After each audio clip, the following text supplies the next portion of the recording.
People are dying across the states in Nigeria. And our government has not been able to rise up to the occasion when the primary responsibility of government is to protect lives and properties. Look at Benue State. Over 200 lives were wasted in Benue State. What a painful way to buy.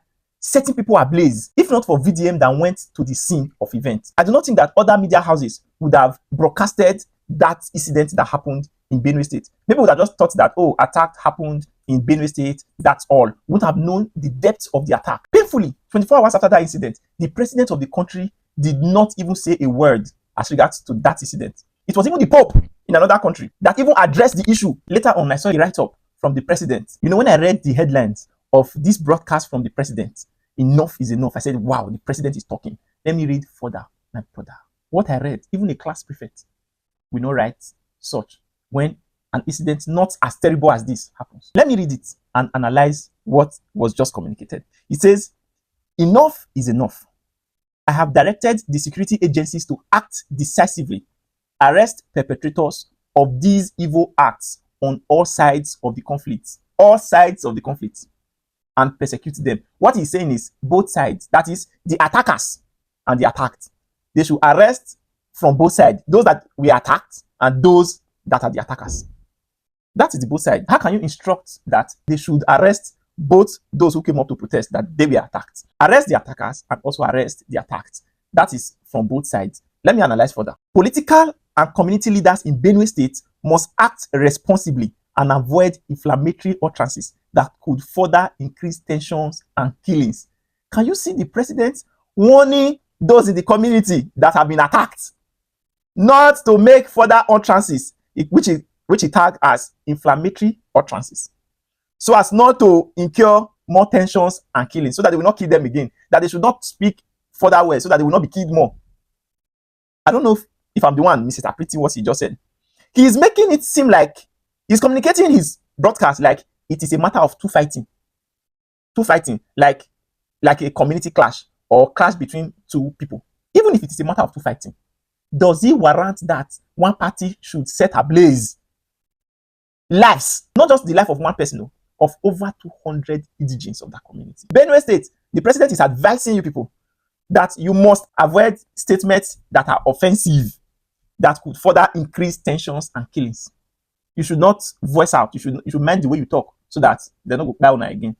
Do you understand? Mr. President further said that this is the time for Governor Alia to act as a statesman and immediately lead the process of dialogue and reconciliation that will bring peace to Benue. He's saying that the governor of Benue State should lead a reconciliation process, like a meeting, where the two parties will now dialogue. That is, the killers and the people who were killed. The Fulani herdsmen and the people of Benue State that were killed will now meet and now agree to live in peace.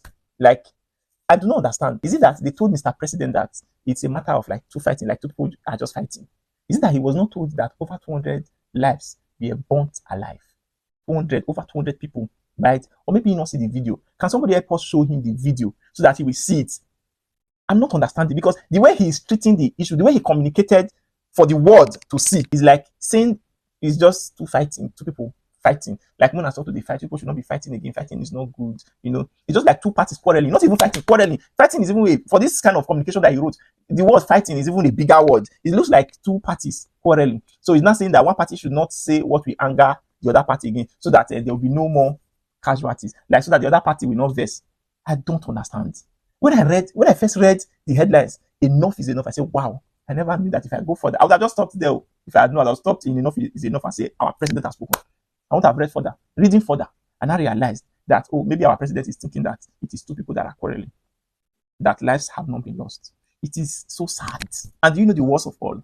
The governor of Benue State, Governor Alia, has now suspended his chief press secretary for joining the people of Benue to protest the killings. This is him. He suspended the chief press secretary because he joined the bereaved, those who were crying for government to come and help them. He suspended him for joining them to cry out. Do you see that the government does not care about the lives and properties that they are meant to protect? It is so sad that even in the midst of this, you are still suspending somebody who you should have praised that, good, that my chief press secretary was there to represent me, speaking up against this evil act. You suspended him indefinitely. It is so sad. I'm just wondering, I'm just thinking if the country, if our country is a nation or an abomination.